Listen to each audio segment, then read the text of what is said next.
BMG მიმდინარე წელს აზიურ ფაროსანასთან საბრძოლველად მთავრობას 49 მილიონი ლარი აქვს გათვალისწინებული, ეს თანხა შესაბამისი ტექნიკის, წამლის, საწვავის, პერსონალისა და საინფორმაციო კამპანიისთვის იხარჯება. სწორედ მთელ ამ პროცესთან დაკავშირებით, ანუ როგორ მიმდინარეობს მავნებელთან ბრძოლის სტრატეგიის განხორციელება, პარლამენტში რეგიონული პოლიტიკისა და თვითმმართველობის კომიტეტის წევრებმა სოფლის მეურნეობის მინისტრის მოადგილეს გელა ხანიშვილს მოусმინეს და ის ახლა ჩვენს კითხვებსაც უპასუხებს. მოგესალმებით ბატონ გელა, მადლობა გადაცემაში მონაწილეობისთვის და აი თავდაპირველად გითხარით რა არის 23 მაისისთვის ის რაც შეგიძლიათ გითხრათ ახლა ფაროსანასთან ბრძოლის პირველად შედეგებთან დაკავშირებით, ალბათ ეს ყველაზე მეტად დაინტერესებდა დეპუტატებს. მოგესალმებით, მივესალმებით თქვენ ტელემაყურებელს, ძალიან დიდი მადლობა მოწვევისათვის. Ფიქრობ, რომ დღევანდელი საკომიტეტო მოსმენება იყო ძალიან ნაყოფიერი, იმიტომ რომ საქართველოს პარლამენტს და ასევე მოსახლეობას მიეწოდა ამომწურავი ინფორმაცია მთავრობის მიერ განხორციელებულ ღონისძიებათა შესახებ.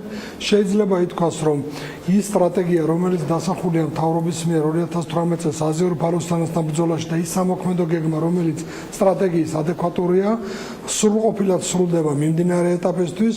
სახელმწიფოს მიერ შეძენილია დაახლოებით 390 ტონა ინსექტიციდი, მათ შორის ბიფეტრინის და დეცისის ჯგუფის ინსექტიციდები. ამასთანავე დაახლოებით 150 ერთეული მანქანა-დანადგარია მობილიზებული და განაწილებულია დასავლეთ საქართველოს რეგიონებში სრულად და დაწყებულია უკვე ჩართულია პროცესში. ასევე კონკრეტულად მუშავდება სამეცნიერო-კვლევითი მიმართულებით ის პროექტი, რომელიც აზიური ფაროსანის განსაზღვრული იყო.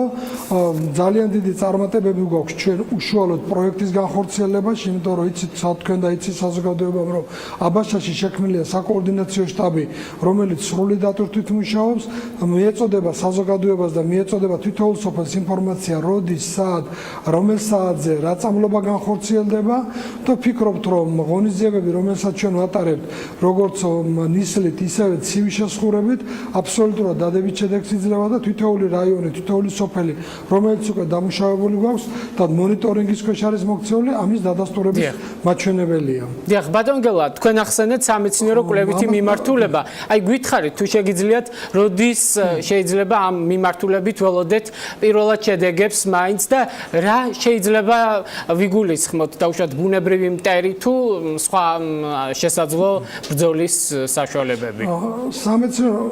სამეცნიერო-კვლევითი მიმართულებებით ორი ძირითადი პროექტი ხორციელდება. მათ შორის პირველი პროექტი ეს არის დაახლოებით 9 მილიონი ლარი, რომელიც რუსთაველის ფონდის მეშვეობით, ანუ საგრანტო კონკურსს გამოაცხადებს რუსთაველის ფონდი და განაწილდება იმ მეცნიერებზე, რომლებიც გაიმარჯვებენ ამ კონკურსში, ხოლო დაახლოებით მილიონი ლარი მოხმარდება ანასეულის სამეცნიერო ლაბორატორიის აღჭურვას, რომელიც იქნება ანალოგი შვეიცარიის ლაბორატორიის. ეს ლაბორატორია იმუშავებს როგორც ბიოლოგიურ პრეპარატზე, ასე ბიოლოგიური წერთან დაკავშირებით, რა თქმა უნდა, იქნება კვლევები სამურაი კრაზინასთან დაკავშირებით, მაგრამ ამავე დროს ჩვენი მეცნიერების, ასე ვთქვათ, ძალისხმევა მიმართული იქნება, რომ ადგილზე მოიძებნოს ის მწერი, რომელიც უშუალოდ მავნებელი იქნება აზიურ ფაროსანასთან დაკავშირებით. შეიძლება ითქვას, რომ ეს ნაკისრი ვალდებულება ასევე წარმატებით ხორციელდება. ჩვენ რაიონებში, სოფლებში, ქალაქებში, სადაც უშუალოდ ჩართულია ჩვენი სატრანსპორტო საშუალება და წამლით სოფელს, თითოეულ ქუჩას, თითოეულ შესახებს, ასე ვთქვათ, ნისლის მეშვეობით, ასევე ძალიან დიდი აქტიურობით ხასიათდება ბიფეტრინის შემცველი პრეპარატით, ეგრეთ წოდებული ცივი შესხურებით დამუშავება მოიზრდა და მოკალის პრინციპით. ეს არის ყოველ 50 მეტრში ტყისპირებში და სოფლის განაპირა ადგილებში განთავსებული ფერომონები, რომლებიც იზიდავენ ამ წერს და კვირაში ერთხელ ხდება ამ სივრცის დამუშავება, ანუ მონიტორინგი როგორც გვიჩვენებს და როდესაც არის დასამუშავებელი.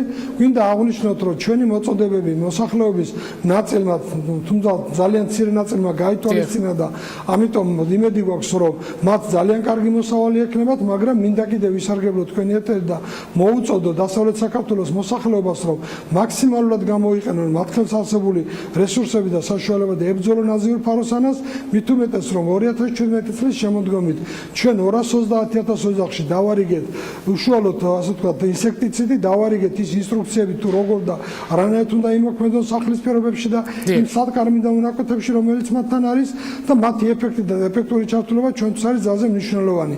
ასევე მობილიზებულია მთლიანად ადგილობრივი თვითმმართველი ორგანოები ჩვენთან ძალიან აქტიურად თანამშრომლობს რეგიონული მარცვლა და ინფრასტრუქტურის სამინისტროს შესაბამისი უწყებებით და შესაბამისი ასე ვთქვათ ვერტიკალით და მთლიანად ჩვენ გვაქვს საკმაოდ დადებითი და კარგი შედეგები მიმდინარე ეტაპისთვის. ბატონ გელა, აქვე თუ შეგიძლიათ გითხრათ, რა არის ის მინიმუმი, სადამდეც თუნდაც წელს შეიძლება შემცირდეს ის ზიანი, რაც მოაქვს, ასე ვთქვათ, კულტურებისთვის აზიურ ფაროსანას, იმიტომ რომ ეს არის ერთ-ერთი მიზანი, როდესაც წარადგინეს პროგრამა, ასე ვთქვათ, მთავრობამ, იგივე სოფლის მეურნეობის მინისტრმა აღინიშნა, რომ ეკონომიკური ზარალის მინიმალიზაცია არის მთავარი მიზანი ერთ-ერთი ამ პროგრამისა. ჩვენი ძირითადი ამოცანა და დღევანდელ პროგრამაში წარვადგენთ ეს არის რომ სოფლის მეურნეობაში ზარალი 5-15%-ის ფარგლებში შემცირდეს და ეს იქნება მიღწეული ეტაპი და ჩვენ ვფიქრობთ რომ ამას ჩვენ მივაღწევთ და ნამდვილად გავაკონტროლებთ აზიურ ფაროსანას იმ პარამეტრებში რომ მისი ზიანი არ იყოს 5-15%-ზე მეტი. მიმდინარე ეტაპზე ჩვენ ეს სამუშაოები ჯერჯერობით წარმატებით ხორციელდება და ვფიქრობთ რომ სრული დაფარვა გვექნება იმ მიზნების რაც არის.